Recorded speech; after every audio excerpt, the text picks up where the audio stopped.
Welcome on this December 13th, 1995. My name is Bob Wilson. I'm Professor of Church History at Acadia Divinity College, and we're here today to interview the Reverend Dr. Howard Taylor. Dr. Taylor has been pastor, missionary, family therapist, and longtime lecturer in the clinical department of Acadia Divinity College, and just this year is retiring after 25 years of service. Dr. Taylor, it's good to have you with us today. Thank you. It's nice to be here. We appreciate your willingness to take some time out of your life and to come and to tell us a bit about your life. In the last interview, we basically talked about those early years and up until the early 1960s when you came back to Canada after study in Indiana. And so that's where I'd like us to pick up. You probably had a number of choices when you finished your training in Indiana. Why did you choose to come back to Atlantic Canada, and where did you come to in that period of time? While I was in my second year of study, because I had been involved in the process of becoming a teaching chaplain supervisor, I had been contacted by Dr. Charles Taylor of the Institute of Pastoral Training if I would be interested in either serving as a chaplain teaching supervisor in one of the institutions that was looking for that position, or if I might have an interest in becoming the executive director of the Institute of Pastoral Training for the Atlantic provinces. The training I had in my last year in Indianapolis, in going out to various parts of the state of Indiana, gave me the kind of preparatory training to do that kind of executive work in the Atlantic provinces. So I chose the latter rather than the former. Would you tell us a little bit about what the Institute of Pastoral Training is, because you have had an involvement in it for many years and still are involved in it? The Institute of Pastoral Training was formed by the interest of Acadia School of Theology and Acadia University, the then Pine Hill Divinity School of the United Church of Canada, and the University of King's College with Dr. Puxley of King's, the Reverend Clarence Nicholson of Pine Hill, Dr. Watson Kirkconnell of Acadia University, and Bishop Hayes, who later became the Archbishop in the city of Halifax, who was an observer on the part of Holy Heart Seminary in the Roman Catholic Church. Its purpose was to form an ecumenical training center to provide the opportunity for persons to have exposure to other professions in various institutional settings, and as well as having that exposure to enable them to focus in their studies of the various needs that persons would have in general hospital ministry, psychiatric institutions, nursing homes, and in the field of corrections.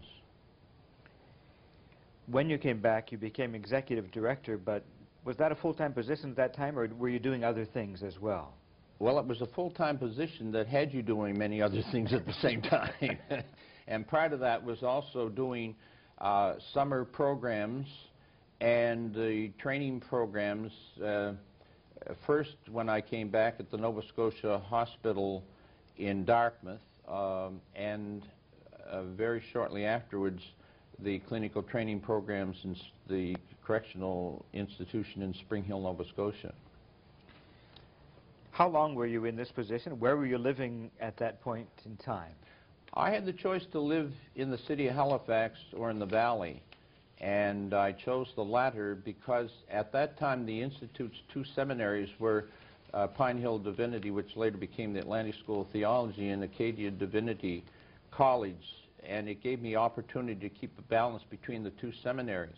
Part of the work of the Institute was the establishment of new chaplaincy positions in various institutions, and it required a lot of traveling both in the Atlantic provinces, Canada, and at times in the United States. For you in Maryland getting settled in again, where were you living then at that point, and what was your home church? And at that time, I purchased an apartment building that my brother had and lived in Port Williams, and we attended for a while the New Minas Baptist Church in New Minas, and later became members in the Kentville Baptist Church in Kentville. How long did you remain then as executive director of IPT, and then what did you do? I was almost 7 years with the Institute. I guess I got the 7-year itch at that time. I think one of the reasons was I was away from home, and family for considerable periods of time. And at that time our children were growing and it was leaving a pretty heavy burden for my wife. So I decided to look for something that would enable me to not be away from home as much. And at that time I had been asked if I was interested in becoming the family therapist for the Family and Children's Services for the County of Lunenburg, and headquarters in Bridgewater, Nova Scotia. So that's the position which you took up at that point? I accepted that position, and it also allowed me to be to provide training for clergy as an extension from Acadia Divinity College. Now, did your family move at that time, or did they stay in Port Williams and you commute back and forth? No, at that time we kept our dwelling here in Port Williams, and I purchased a home in Bridgewater. We were there for about 5 years. Dr. Taylor, you spent 5 years in Bridgewater. What was your role there, and are there some significant things that happened while you were in Bridgewater that you would like to enlarge upon? One of the facets of the time in Bridgewater was the opportunity to do the extension work from the university and the Divinity College with the clergy on an ecumenical base in Bridgewater and for the whole South Shore region. In the summers, I ran a number of summer programs and did extension programs through the year. And some of those clergy later went on to do further study in clinical training, and some of the pastors were able to have workshops for their congregations out of the material that they had gained during those courses. So I think that made a good contribution for the church life and community life on the South Shore, yes. Now, for the province of Nova Scotia, was this a pilot project or something that had been going in a number of other areas? No, I believe I was the first non-medical full-time family therapist and family life educator appointed by the Minister of Social Services for the province of Nova Scotia, so it was really a first. Now, has that become a kind of office that there are a number of areas now in Nova Scotia that have them? When I left Bridgewater to become the Director of Chaplaincy Service in St. John, New Brunswick, the person that succeeded me is still continuing as a family therapist in that position in Bridgewater. The government had hoped to establish more such positions, but were limited in their finances. And I think the program, and there have been a number of other appointments, but not to the degree that they would have liked to have had because of finances. Now, you mentioned that you went from Bridgewater to Center Care in St. John. Was that a long-term project for you, or how did you get from Bridgewater to St. John? Well, that was to be a very short-term stay. Dr. Barwise had accepted the position to become the Director of Chaplaincy Services. But when his wife arrived, she didn't care for St. John, I guess mainly because of the Irving oil fumes on the one side and the pulp fumes on the other side. And because he relented, they asked me to continue on. I did that for a year and a half, and it separated me again from my family. So I finally said that whether they were able to get someone or not, I wanted to return to the valley, and did so. And at that time, they were looking for someone to serve in the interim while the Reverend Dale McTavish was seriously ill.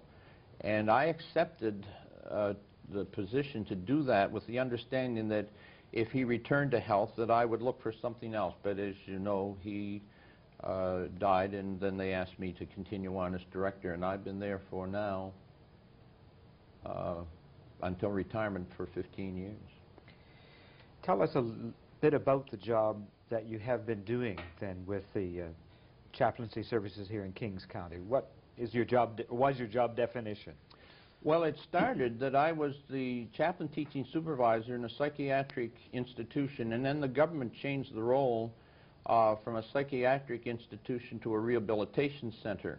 And I had the choice to go in one direction or the other, but because of being involved with students, I decided that it would be advantageous for the students to have an opportunity to train both in the psychiatric side of the Department of Health and the rehabilitation side in the Department of Social Services.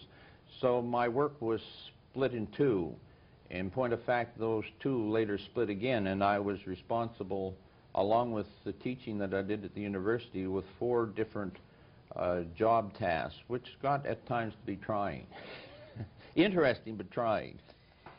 Before we go ahead to talk about your connection with the Divinity College, why don't you tell us about your family, your children, Marilyn's role through the years, and just fill us in on that part of your life. I remember back when I was in Louisville, Dr. Swan Hayworth, and I took classes with him. He was an associate with Dr. Wayne Oates. And everybody was raving of what a great man Dr. Oates was. And Swan Hayworth said, you got to remember that behind every great man is a great woman. And I've got to say that I'm not the great man that Dr. Oates was, but I've had a great woman that stood behind me in all my aspects of study, training, and employment. And it has been trying to move in different localities and establish children in different schools, and she has been second to none in that regard. Where are your children now? What ages are they at this stage? I mean, you don't need to tell us the exact year, but generally what they're doing in stages? We have 5 children, 4 boys and a girl. The oldest boy, David, and his wife, Robin, are both ordained ministers. They presently have been instrumental with others in forming the First Kings Congregational Church in Kings County. My second son is a child care specialist at the Isaac Killam Hospital in Halifax, and his wife is a geriatric specialist at the Cole Harbor Rehabilitation Center in Dartmouth. My third son, Paul, is in apartment management and construction, and his wife, Donna, is a music teacher, a composer, and songwriter. And my youngest son, Wayne, and his wife, Laurel, work with CLASS, which is Community Alternative Living for physically and emotionally challenged persons. And as a sideline, I guess avocation, Wayne is a professional clown. My daughter Nancy is a school teacher in the Dartmouth school system. You have some grandchildren as well? We have 10 grandchildren that keep us young and hopping. It looks like all of your children have remained close, so what about as you come to Christmas time? Do you get to see your children in special ways? We used to get together with the whole family, and that's not possible any longer because they now have their own families, and one house wouldn't hold them all. But we do manage at Christmas time usually to have times together where all the children and the grandchildren see each other, yes, and that's enjoyable. Yes. We're looking forward to it this Christmas. Let's move on to talk about your relationship to the Divinity College, because it's been a long-standing one. Tell us how that began, and I'm sure part of it relates to IPT, and so explain that relationship with us and talk a bit about that development. That goes back to the time that I was a student pastor out back of Annapolis and made contact at convention time.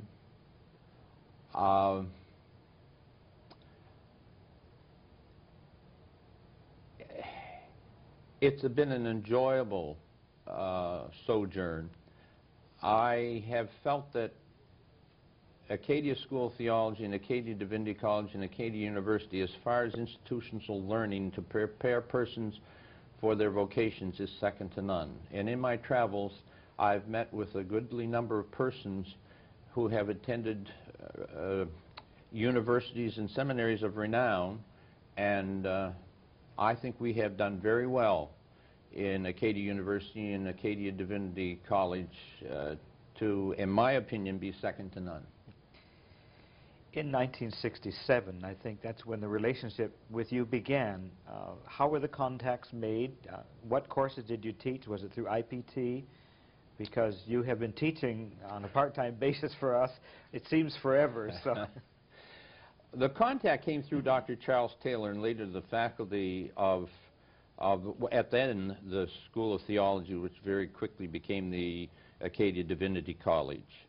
And out of that, I was asked to be adjunct professor of clinical pastoral education and offered a number of courses in clinical training on the introductory, advanced, and supervisory level. I also taught courses in premarital, marital, and postmarital counseling, family life education, and family therapy.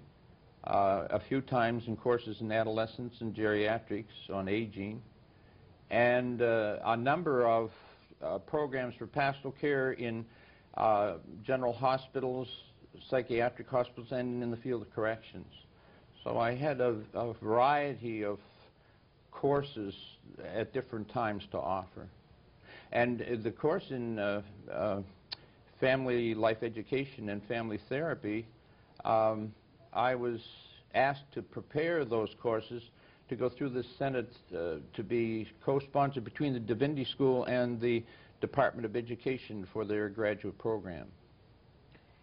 They were the first courses, by the way, in family life education and family therapy offered in the Atlantic provinces. In the first course, I thought there might be 6 or 7 students. I think there were 27 students that came from Yarmouth and Truro and New Glasgow and Halifax. I was overwhelmed. I had no idea that there was that kind of interest for those kind of courses. But I think they are essential courses, particularly for persons training for ministry. In the midst of these years of training students, have you seen changes in students and their awareness of issues? I have, and I guess there's a plus side and a negative side to that. Unfortunately, I think the plus side is in the minority of persons who take their studies seriously to search for truth and apply it to contemporary life today. My feeling is that too often students have a too narrow outlook on what theology is all about and the power of the Christian faith to meet the needs of suffering people that are suffering physically and psychologically and socially and spiritually in today's world.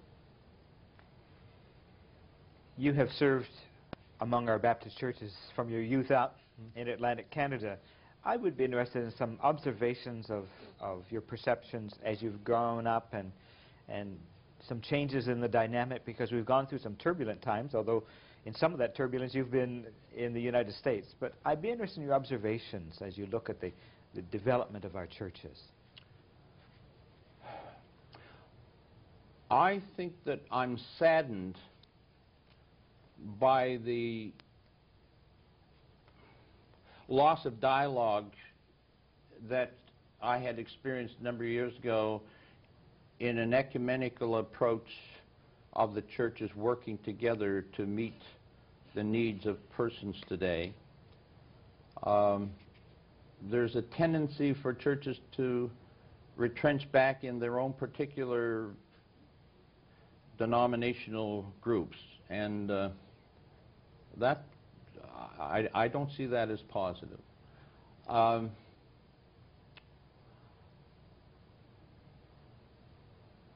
I don't believe that our society is in touch with the power of metaphor. Our children grow up in the school system with metonymic language and almost have the poetic and the religious at times ridiculed. Persons maintain that values are outdated, and some of those persons that would maintain they don't have values fail to see that that in itself is a negative, in my opinion, value today. I think a lot of the problems that we're encountering with young people and family today and our social problems are from a lack of attention to values. And I think at times the presentation that's been given in commercialized religion drives people from paying attention to the essential values that make life worthwhile and worth living. In my experience with persons who have been anxious and depressed, I've often said it's difficult in life today to face life with a strong faith, and I often wonder how persons often exist through the lifestyles that they have without any faith.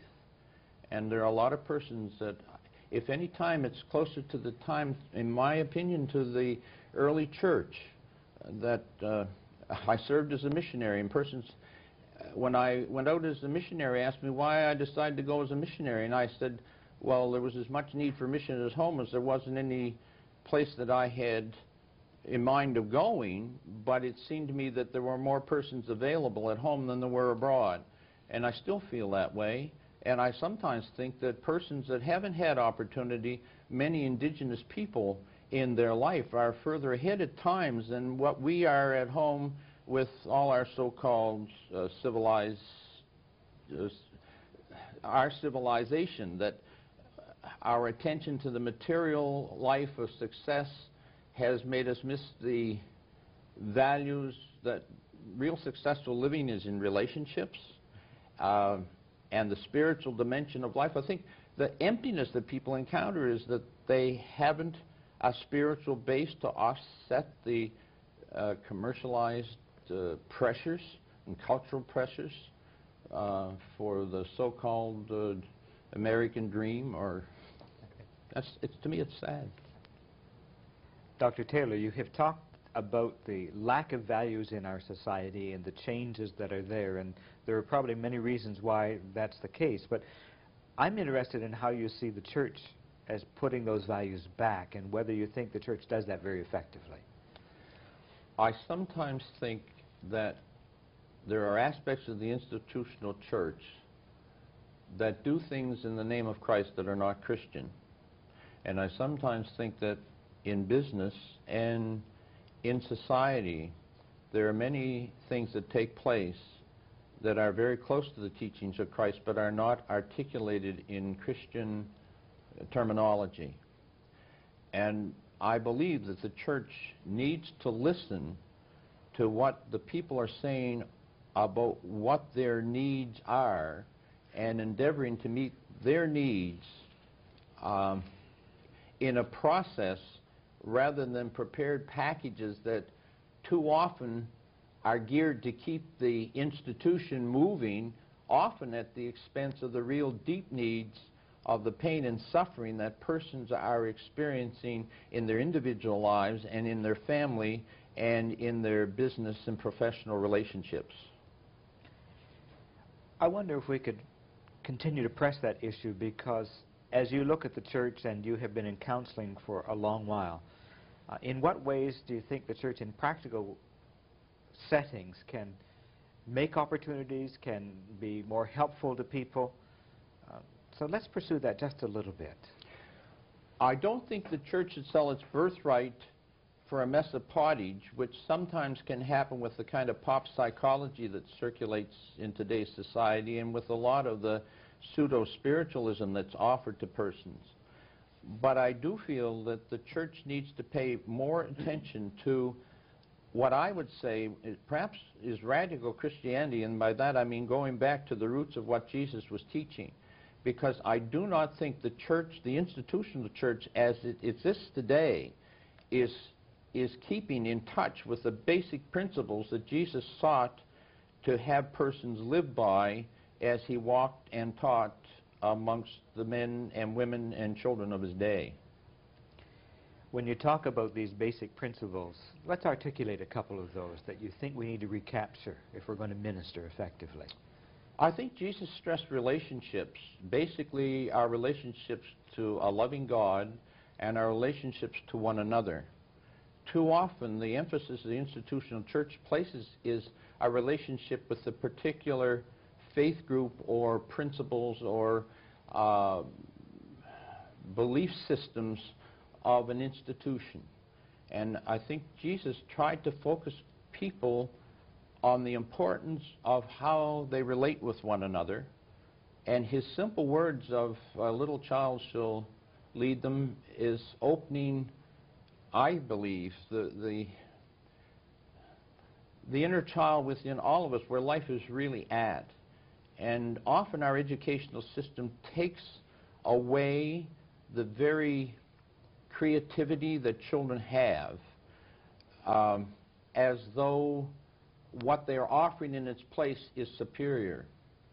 I remember the head of the Department of Education at Dalhousie one time in a workshop saying that more attention ought to be given to music and the arts because that's the foundation for any learning. It saddens me to see the president of the university making statements that for economic reasons the Department of Music and Department of Art should be let go or lessened in its contribution, because I believe that if we remove that from the curriculum for education, we're taking a very basic foundation for all learning. In the midst of this kind of concern, let's go back to the church again. In the context of the institutional church, are you suggesting we need more emphasis then upon worship, in adoration of God, and how then would you see that working out in the church? Well, I think that's very important because a picture's worth 1,000 words or more, and music touches the soul perhaps more than anything else. And in the liturgical aspect of worship, persons are touched. I remember a psychiatrist friend of mine saying that if people just entered a church and looked upon the cross and did nothing more and allowed the symbolism of what the cross stands for, that tremendous things might happen within the depths of us. And so often the cross has been made an ornament to hang around a person's neck more than it has to symbolize that we not only have a loving God, but we have a suffering God. And persons in today's society say, well, if there's a God, why is all the suffering? Without realizing that most of the suffering we bring upon ourselves, and that the suffering that isn't brought upon us by ourselves, that may happen by the accidents of life, that there's a loving God who suffers with us through them and does not put upon us more than we're able to bear. And in all my experiences of counseling and therapy within the physical needs of people in general hospitals and the psychiatric needs of people in mental institutions, that as desperate as persons have experienced the pain, the majority of persons who have had a Christian faith have often brought more ministry to me than I ever have to them. And I think that that in itself stands as a witness to the power of the love of God in the midst of human suffering. And I've always felt that when you go to a funeral service, you have persons that about the only time they ever enter a church is when there's a funeral. But it's sometimes when we face the ultimate anxiety of life, which is death, that we really get down to what life is all about. And many of those persons that enter into the church doors for funerals are missing an awful lot that they could have experienced in the worship of the church if more attention was paid to the essentials of worship and what the love of God and the fellowship of the Christian church is all about. Well, thank you, Dr. Taylor. It seems like an appropriate spot for us to stop as we end this segment of the interviews. Thank you very much for being with us. Thank you for the privilege of being with you.